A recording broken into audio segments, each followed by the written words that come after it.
News টুডেতে আপনাদেরকে স্বাগত। আমি দেখে নিচ্ছি এই মুহূর্তের বিশেষ কিছু খবর। নেতাজি সুভাষচন্দ্র বসুর জন্মবার্ষিকীতে দেশনায়ককে শ্রদ্ধা জানাতে গিয়ে অন্তর্ধান রহস্য নিয়ে কেন্দ্রকে সরাসরি দুষলেন মুখ্যমন্ত্রী মমতা বন্দ্যোপাধ্যায়। তার কথায় কোথায় হারিয়ে গেল নেতাজি, কিভাবে হারিয়ে গেলেন এখনো জানা যায়নি। তার মৃত্যুদিনও আমরা জানতে পারলাম না। আমাদের কাছে তা তথ্য সম্বলিত করা যা ফাইল ছিল সেইগুলি আমরা প্রকাশ করে দিয়েছি, কিন্তু কেন্দ্র ফাইল বের করেনি। বিজেপি নেতাজিকে ভুলে গিয়েছে। মঙ্গলবার নেতাজির জন্মবার্ষিকীতে রেড রোডে নেতাজির মূর্তিতে মাল্যদান করে সংক্ষিপ্ত অনুষ্ঠান হয় রাজ্য সরকারের তরফে। সেখানেই প্রতিবার নিজে উপস্থিত থাকেন মুখ্যমন্ত্রী মমতা বন্দ্যোপাধ্যায়। এইবারও ছিলেন, আর সেখান থেকেই দেশনায়ককে নিয়ে কেন্দ্রের উদাসীনতাকে তোপ দাগলেন তিনি। নেতাজি সুভাষচন্দ্র বসু তৈরি করেছিলেন প্ল্যানিং কমিশন। আমাদের কি দুর্ভাগ্য, দেশের কি দুর্ভাগ্য যে মানুষটা দেশের জন্য লড়াই করতে গিয়ে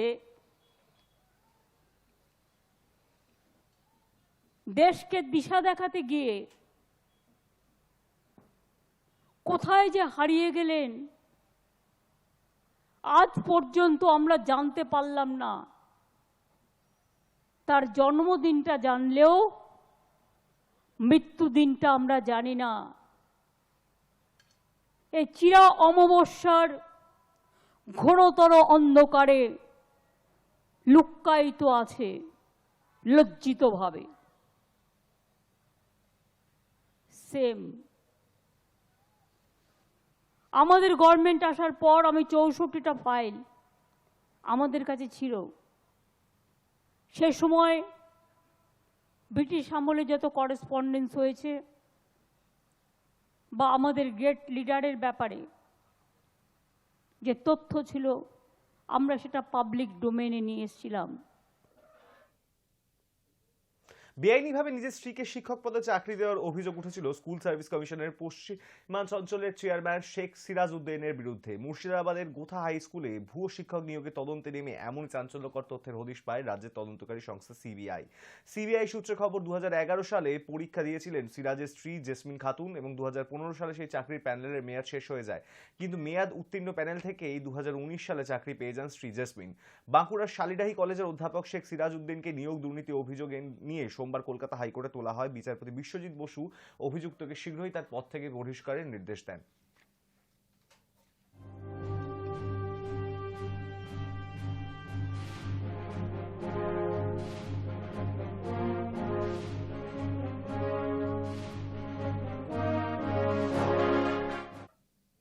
এতদিনের অপেক্ষার অবসান ঘটেছিল সোমবার। অযোধ্যায় রাম মন্দিরে সেই উদ্বোধন হয়েছে। নতুন মন্দিরে প্রাণ পেয়েছে রামলালা।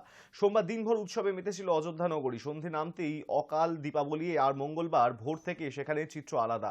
রাম মন্দিরের সামনে দীর্ঘ লাইন ভক্তদের। রামলালা দর্শনে উৎসাহী ভক্তর ভিড় জমিয়েছেন। সকাল 7টা থেকেই খুলে গিয়েছে রাম মন্দিরের দরজা। বেলা 11:30 পর্যন্ত খোলা থাকবে মন্দির, পরে আবার দুপুরবেলায় এই মন্দির খুলবে।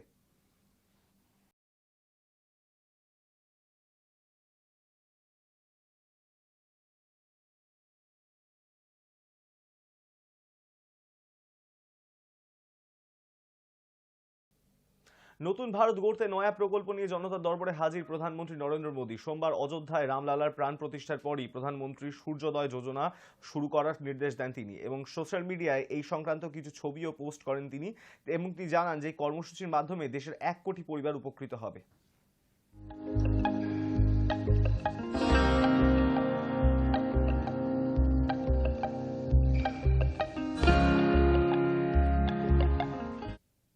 রামলালার প্রাণ প্রতিষ্ঠা দিনই মসজিদ নির্মাণের ঘোষণা করল ইন্দে ইসলামিক কালচারাল ফাউন্ডেশন অথবা IICF সূত্রের খবর। চলতি বছরের মে মাসেই শুরু হয়ে যাচ্ছে নির্মাণ কাজ। যেহেতু নকশায় আরও কিছু সাবেকিয়ানা যোগ করার কথা ভাবা হচ্ছে, তাই অনুমান করা হচ্ছে মসজিদ দুটি সম্পূর্ণ তৈরি হতে 4 থেকে 5 বছর সময় লাগবে।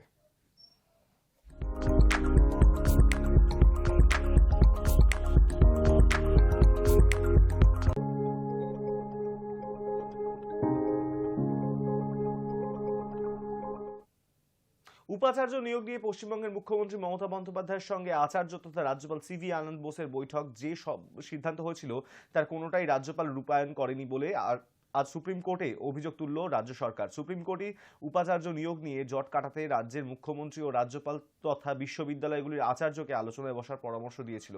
প্রথমে রাজ্যপাল সুপ্রিম কোর্টের লিখিত নির্দেশ দিয়ে বলে যে অবস্থান নিয়েছিলেন তা নিয়েই সুপ্রিম কোর্টের প্রশ্নের মুখে পড়তে হয় রাজ্যপালের আইনজীবীকে। এরপর গত ডিসেম্বরে রাজ্যপাল মুখ্যমন্ত্রীর বৈঠক হয়। আজ রাজ্য সরকারকে আইনজীবী মনু সিংভি অভিযোগ তুলেছেন যে মুখ্যমন্ত্রী রাজ্যপালের বৈঠকে রাজ্যপাল আশ্বাস দিয়েছিলেন তিনি রাজ্যের বিশ্ববিদ্যালয়গুলির উপাচার্য পদে নিয়োগের জন্য মুখ্যমন্ত্রী দেয়া একটি তালিকা বিবেচনা করবেন, সেই তালিকা থেকেই অন্তর্বর্তী উপাচার্য নিয়োগ করবেন, কিন্তু এর কোনোটাই রূপায়ণ হয়নি।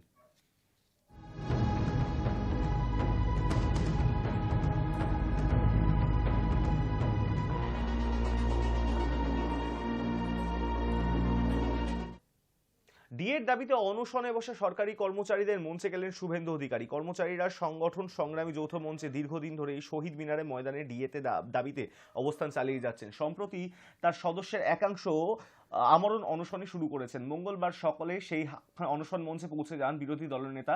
আন্দোলনকারীদের পাশে বসেই রাজ্য সরকারকে তীব্র সমালোচনা করেন তিনি।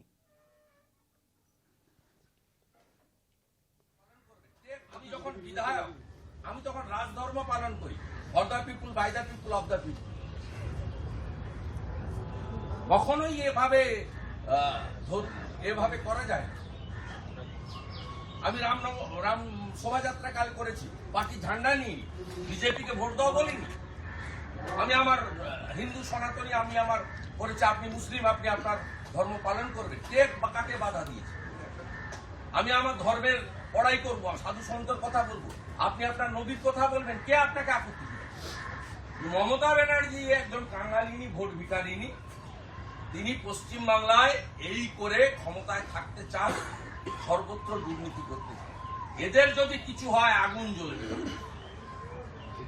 এদের যদি কিছু হয় 72 ঘন্টা হয়ে গেছে, আগুন জ্বলবে বাংলায়। মধ্যপ্রদেশের কুনো জাতীয় উদ্যানে 3টি শাবকে জন্ম দিল নামিবিয়া থেকে আনা স্ত্রী চিতাবাঘ জ্বালা। 2022 সালে বা 17 সেপ্টেম্বর প্রধানমন্ত্রী নরেন্দ্র মোদীর উদ্যোগে নামিবিয়া থেকে প্রথম দফায় ভারতে আনা হয়েছিল 8টি চিতা। প্রথম দফাতেই ভারতে এসেছিল জ্বালা। পরে দ্বিতীয় দফায় দক্ষিণ আফ্রিকা থেকে আরও 12টি চিতা আনা হয়েছিল ভারতে আনার পর কুনো জাতীয় উদ্যানে ছেড়ে দেওয়া হয় ওই চিতাগুলিকে। 2023 সালের মার্চ মাসে কুনো জাতীয় উদ্যানে 4টি শাবকের জন্ম দিয়েছিল জ্বালা। তার মধ্যে 3টি শাবকেরই মৃত্যু হয়েছিল। প্রায় 1 বছরের ব্যবধানে আরও 3টি শাবকের জন্ম দিল সে। কেন্দ্রীয় পরিবেশ মন্ত্রী ভূপেন্দ্র যাদব নিজের এক্স হ্যান্ডেল থেকে একটি ভিডিও পোস্ট করেছে, সুখবরটি জানিয়েছেন। 15 সেকেন্ডের ভিডিওতে 3টি শাবকের সঙ্গে দেখা গিয়েছে জ্বালাকেও।